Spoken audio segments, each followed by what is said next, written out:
Hi. Actually இந்த இடத்துல நான் வந்து நிற்கிறதுக்கே கொஞ்சம் பெருமையாக நினைக்கிறேன்.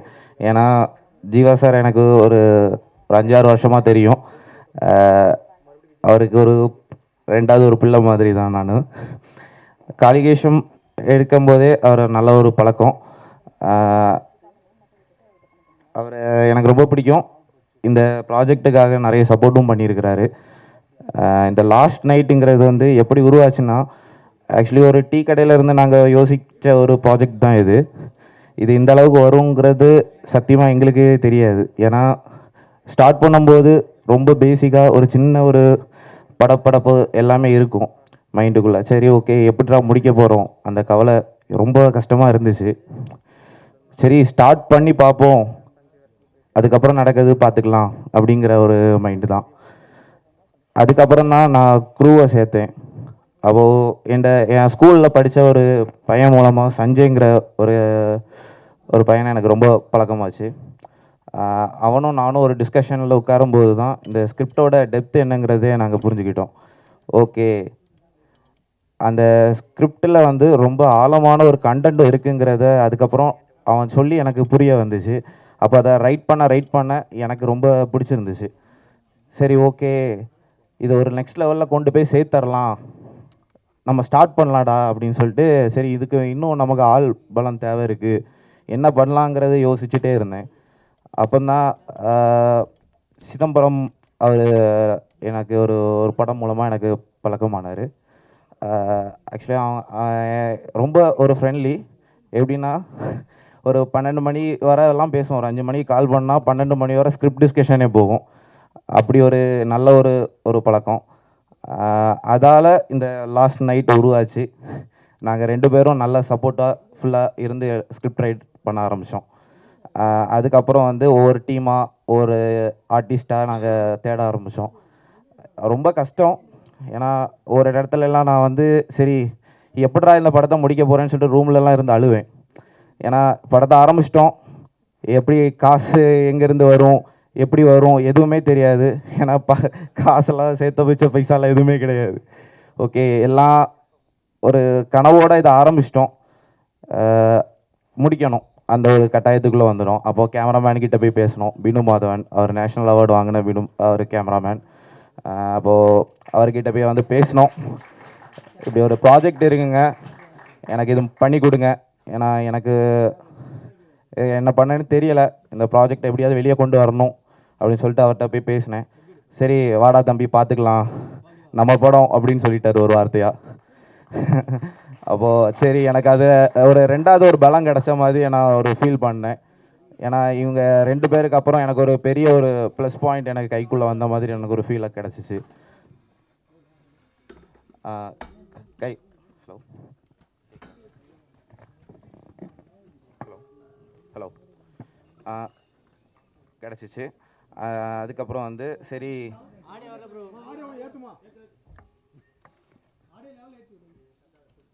செக். ஹலோ ஹலோ ஹலோ கேட்குதா? ஓகே. அப்படி எனக்கு கிடச்சிச்சு. அதுக்கப்புறம் வந்து நான் ஷூட் ஸ்டார்ட் பண்ண போகும்போது ஹீரோயினிஸ் தேடுறதுக்கு ரொம்ப கஷ்டப்பட்டேன். எப்படின்னா ஒரு ஒரு ஒரு கேரக்டர்ஸை நம்ம எடுக்கும்போது அவங்களுக்கு எப்படி நம்ம ட்ரெயின் பண்ண போகிறோம். ஏன்னா எல்லாருமே நியூ ஃபேஸஸ் தான் நம்ம பண்ண போகிறோம்.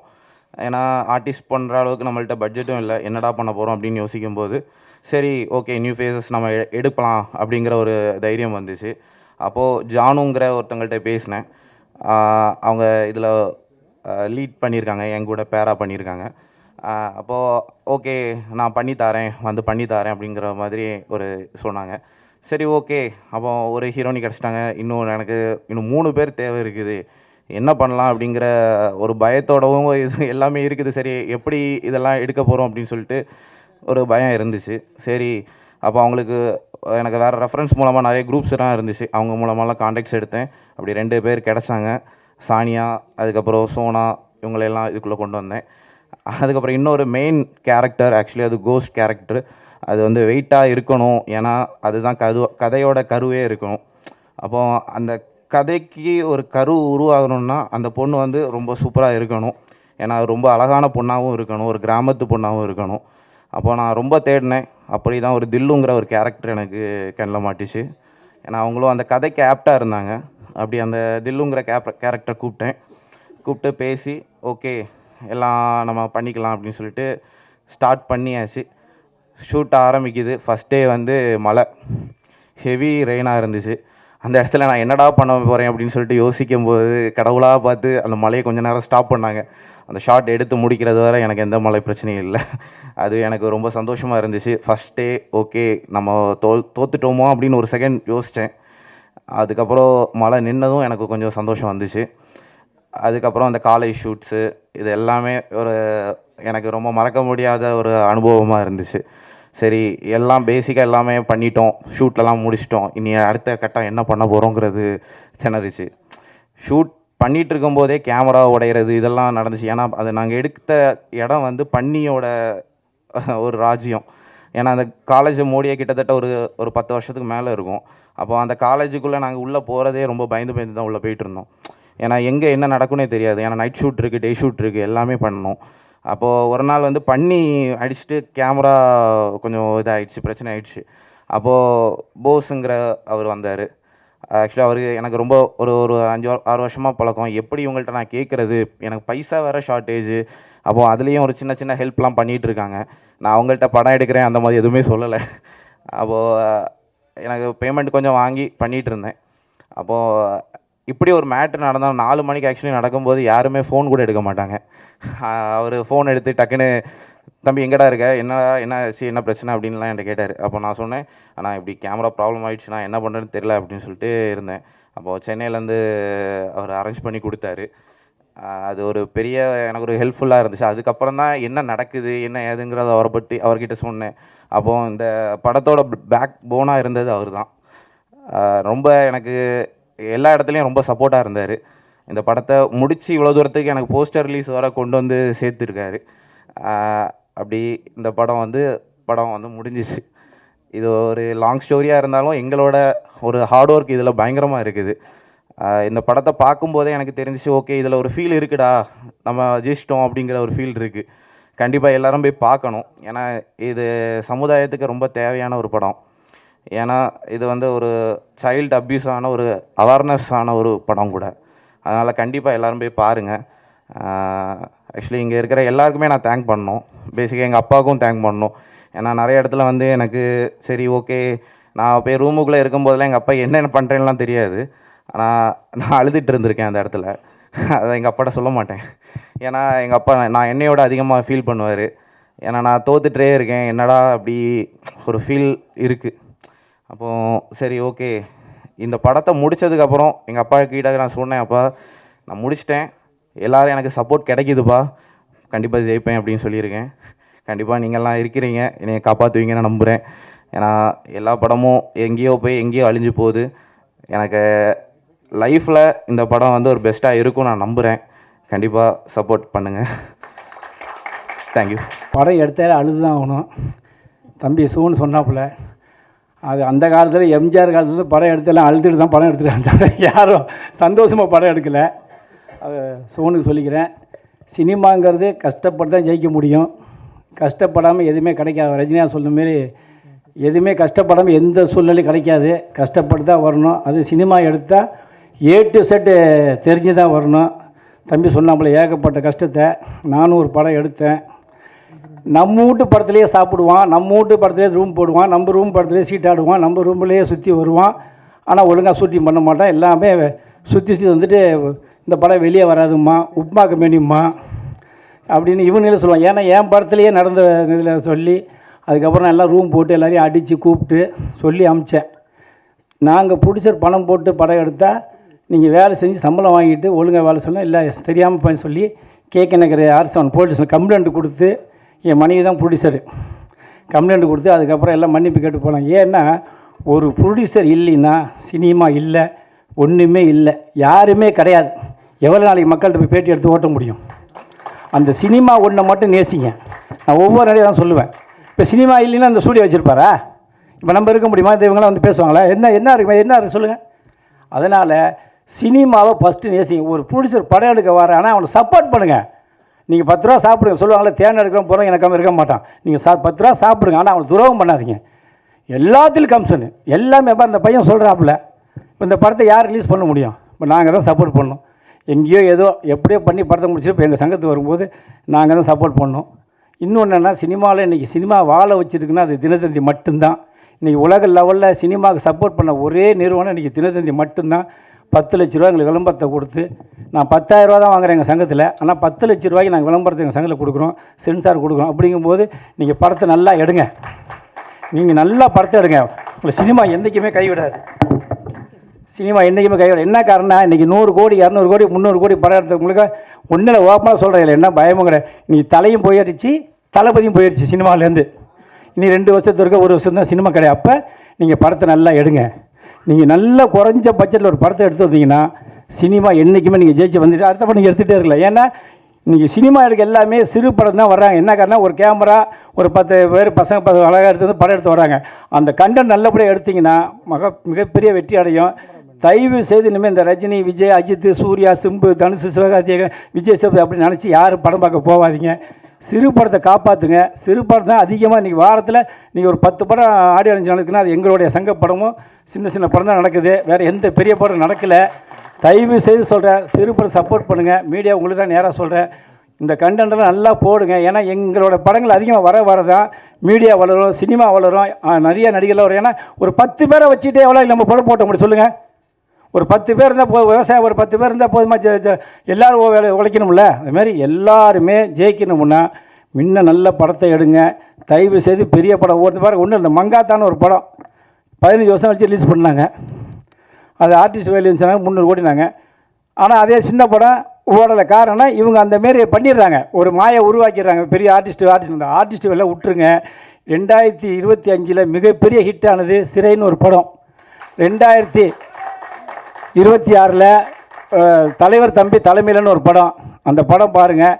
அதெல்லாம் இன்றைக்கி ஆடியன்ஸ் ஏகப்பட்ட பேர் அதனால் சினிமாவை எல்லாருமே பார்க்க வராங்க. நீங்கள் நல்ல படத்தை எடுத்தீங்கன்னா சினிமா உங்களை எல்லாம் மேலே கொண்டு போகணும்னு சொல்லி எந்த சூழ்நிலையும் எந்த பிரச்சனைனாலும் என்னோடய சங்கத்தை அணுகுங்க. எல்லா சூழ்நிலையும் நான் சப்போர்ட் பண்ணி தரேன். நன்றி, வணக்கம். எனக்கு ஸ்ட்ராங்காக இருக்குது, சப்போர்ட்டிவாக இருக்குது அப்படின்றத எல்லாருமே சொல்லிகிட்டு இருக்காங்க. இப்போது திரு அன்பு செல்வன் சார் அதே தான் சொன்னாங்க. ரீசெண்ட்லி நம்ம பார்த்துட்ருக்கோம், ஒரு 10 crore எடுக்கப்படுற படங்கள் தான் பெருசாக ரெவன்யூ ஆட் பண்ணுது. பெரிய படங்களுக்கு நிறைய சேலஞ்சஸ் இருக்குது அப்படின்றது. ஸோ அந்த வகையில் இந்த படம் ஆட் ஆகிருக்கு. ஸோ எங்களுக்கும் எங்களோட ஆக்ஷன் ரியாக்ஷனும் மேக்ஸிமம் சிறு முதலீட்டு படங்களை தான் நாங்கள் theatrical coordination and other rights கோஆர்டினேஷனுக்கு சப்போர்ட் பண்ணிகிட்ருக்கோம். இப்போ ரீசெண்ட்லி ஜாக்கின்னு ஒரு படம் ரிலீஸ் ஆச்சு. ஃபஸ்ட் வீக்கில் அவங்களால குறிப்பிட்ட தியேட்டர்ஸை அட்டென்ட் பண்ண முடியல. எங்ககிட்ட சப்போர்ட் கேட்டு நாங்கள் சப்போர்ட் பண்ணி இப்போது தமிழ்நாடு முழுக்க செகண்ட் வீக்கில் நல்லபடியாக ரன் ஆகி தேர்ட் வீக்குக்கும் நாங்கள் எக்ஸ்டென்ஷன் பண்ணியிருக்கோம். ஸோ இதை ஹாப்பியாக ஷேர் பண்ணிக்கிறேன். ஏன்னா தரமான கண்டென்ட் எப்போவுமே தோற்றக்கூடாது அப்படின்றதுல நம்ம ஒவ்வொருத்தருக்கும், சினிமாவில் இருக்கிற ஒவ்வொருத்தருக்கும் ரெஸ்பான்சிபிலிட்டி இருந்தால் மட்டும்தான் சினிமா ஹெல்த்தியாக இருக்கும் அப்படின்றத நான் நம்புகிறேன். இப்போ அந்த டேரக்டர் ஷேர் பண்ணாங்க, ஒவ்வொரு படத்துக்கும் ஒவ்வொரு ப்ராடக்ட்டுக்கும் ஒவ்வொரு ப்ராஜெக்ட்டுக்கும் ஒரு பெயின்ஃபுல் விஷயம் இருக்கும், ஜாய்ஃபுல்லாகவும் இருக்கும். இவங்க சொன்னாங்க நிறைய ஸ்ட்ரகிள்ஸ் ஃபேஸ் பண்ணி ஃபஸ்ட் டேயில் ஆரம்பித்து இன்றைக்கு வரைக்கும் வந்து சேர்ந்துருக்காங்க. ஆக்சுவலாக பிரதர், இதுவே ஒரு பெரிய வெற்றி தான். நீங்கள் இவ்வளோ பேர் முன்னாடி இந்த ஒரு மேடையே உங்களோட பெரிய வெற்றி. ரிலீஸ்க்கு பக்கத்தில் வந்துட்டீங்க. ஸோ ரிலீஸே இன்றைக்கி மிகப்பெரிய வெற்றி. அதுக்கப்புறம் தான் கமர்ஷியல் திங்ஸ் எல்லாமே. ஸோ இந்த படம் விரைவில் தேட்டருக்கு வரும்னு நம்புகிறேன். அவர் ஒரு விஷயம் சொன்னார், இதில் அப்பார்ட் ஃப்ரம் கமர்ஷியல் அந்த ஒரு ஹாரர் த்ரில்லர் மூட் இருக்குது, அதை தாண்டி ஒரு மெசேஜ் சொல்லியிருக்கோம் அப்படின்ட்டுருக்காங்க. கண்டிப்பாக இன்றைக்கி மெசேஜ் ஏதாவது ஒரு வகையில் தேவைப்படும். மெசேஜ் மட்டும் இல்லை, என்டர்டெயின் பண்ணுற ஒரு விஷயத்துக்குள்ளே மெசேஜ் இன்டெரக்டாக இருந்தாலும் டேரெக்டாக இருந்தாலும் அது ஒரு இம்பாக்ட் கிரியேட் பண்ணும். சொசைட்டியில் அவ்வளோ விஷயங்கள் தேவைப்படுது. அதை நீங்கள் கொடுத்ததுக்கு உங்களுக்கு வாழ்த்துக்கள். உங்களுக்கும் அந்த டீமில் உள்ள ஒவ்வொருத்தரும் நிறைய பேர் வந்திருக்காங்க. ஆல்மோஸ்ட் எல்லாருமே இதில் ப்ரெசென்ட் ஆகிருக்காங்க. எல்லாரோட முயற்சிக்கும் வாழ்த்துக்கள்.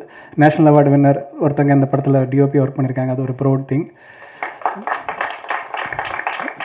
ஃபைனலி இந்த ஒரு சிறு முதலீட்டு படம் அப்படின்றத தாண்டி இதுக்கு இன்றைக்கி இண்டஸ்ட்ரியில் ஆக்டிவாக இருக்கிறவங்க, ஒரு பிரபலமாக இருக்கிற முக்கியமானவங்க ஆளுமைகள் இந்த மேடையில் இருக்காங்க.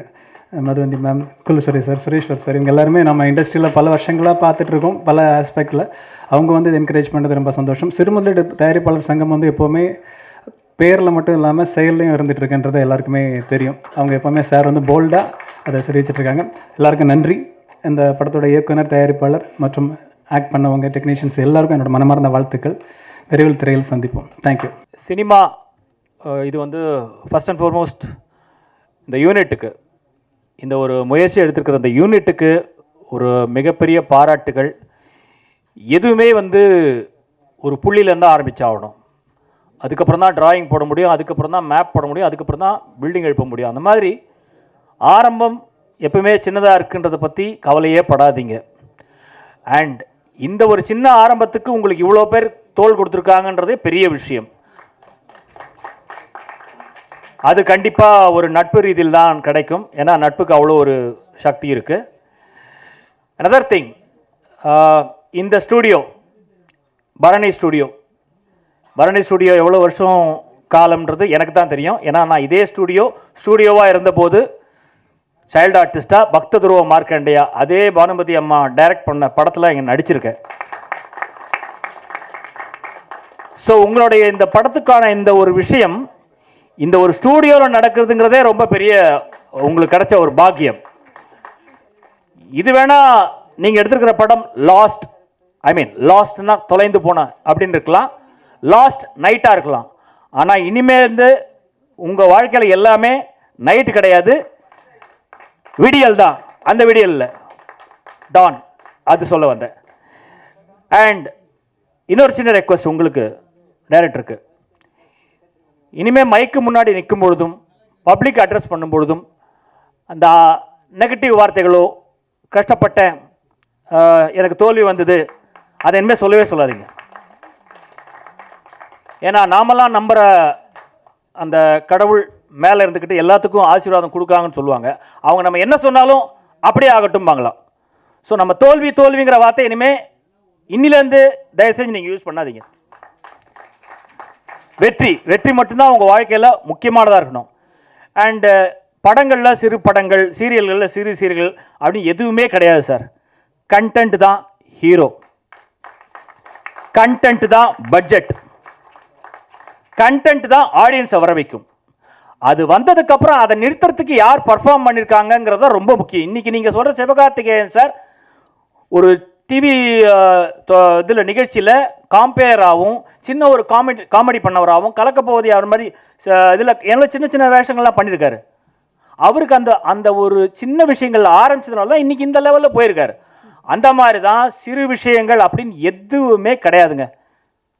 ஸோ இந்த படம் முக்கியமாக அன்புசெல்வன் சாருக்கு என்னுடைய மிகப்பெரிய நன்றி. ஏன்னா தமிழ் சினிமா கொரோனாவுக்கு பிறகு வேறு ஒரு மறுஜன்மம் தான் எடுத்திருக்கு. நம்மளாமே மறுஜன்மம் எடுக்கும்போது சினிமா மறுஜன்மம் எடுக்காமல் இருக்குமா? அப்படி எடுக்கும்பொழுது காலத்துக்கு ஏற்ற அந்த மாற்றங்களில் இதே ஒரு 1/2 கிலோமீட்டர் தாண்டிங்கன்னா ஏவிஎம் இருக்குது. பேர்பட்ட ஏவிஎம்முக்கு ஒரு தேசிய விருது வாங்கி கொடுத்ததே ஒரு பட்ஜெட் படம் தான். அதுக்கு பேர் தான் சம்சாரம் மின்சாரம். ஸோ என்றைக்குமே பட்ஜெட் படங்களோ சிறு இன்வெஸ்ட்மெண்ட் உள்ள படங்களோ ரொம்ப வரவேற்கணும். அதுக்கு இவ்வளோ ஊடகத்துறை இன்னைக்கு வந்து சப்போர்ட் பண்ணுறதுக்கு உங்கள் எல்லாருக்கும் இவங்க சார்பில் நன்றி தெரிவிச்சுக்கிறேன். இந்த படம் வெற்றி அடைய எல்லாம் வல்ல இறைவனை வேண்டிக் கொண்டு நன்றி பெறுகிறேன். தேங்க்யூ.